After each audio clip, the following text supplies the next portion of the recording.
ભારતમાં મધમાખીની ઘણી બધી પ્રજાતિઓ જોવા મળતી હોય છે, જેમાંથી મુખ્ય 4 કે 5 કે જે મધ ઉત્પાદન માટે જાણીતી છે તેને વિશે આજે આપણે માહિતી મેળવીએ. પહેલી એપિસ ડોર્સેટા. એપિસ ડોર્સેટાને આપણે દેશી ભાષામાં ઝેરી મધ તરીકે ઓળખીએ છીએ અને ભમરી મધ પણ કહેવાય છે, જેનો સ્વભાવ એકદમ ક્રોધિત હોય અને ડંખ મારનારી છે, જેથી તેનો ઉછેર શક્ય નથી.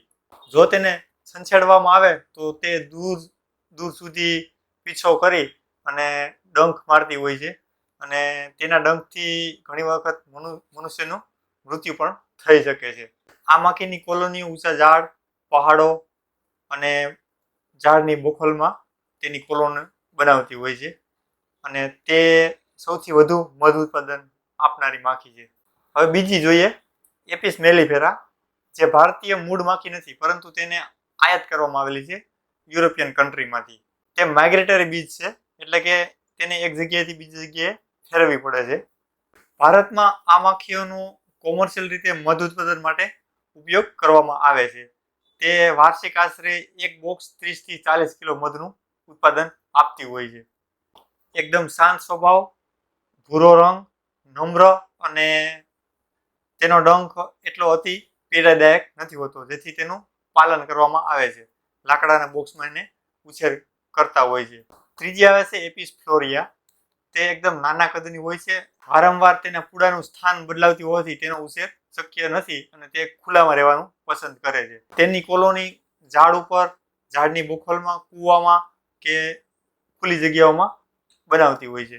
ચોથી આવે છે એપિસ સેરેના ઇન્ડિકા, જેને 7 પૂડી માખી તરીકે પણ ઓળખવામાં આવે છે અને તે 7 કે 8 પૂડા બનાવતી હોય છે ખુલ્લી જગ્યામાં અથવા તો ઝાડની બોખલ. આ માખી અંધકારવાળી જગ્યા પસંદ કરે છે, જેથી તેનો ઉછેર શક્ય છે.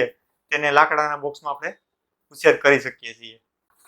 હવે છેલ્લી 5મી એટલે કે ડમર બી, સ્ટિંગલેસ બી જેને પણ કહેવાય છે. સ્ટિંગલેસ એટલે કે જે ડંખ વગરની માખી હોય છે.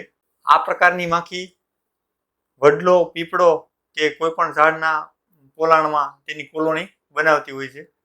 મધ ઉત્પાદનની ક્ષમતા નહીવત હોવાથી તે આશરે વાર્ષિક 500 કે 700 ગ્રામ એક કોલોનીમાં મધ ઉત્પાદન કરતી હોય છે. તેનું મધ અતિ કિંમતી અને ઔષધીય હોય છે.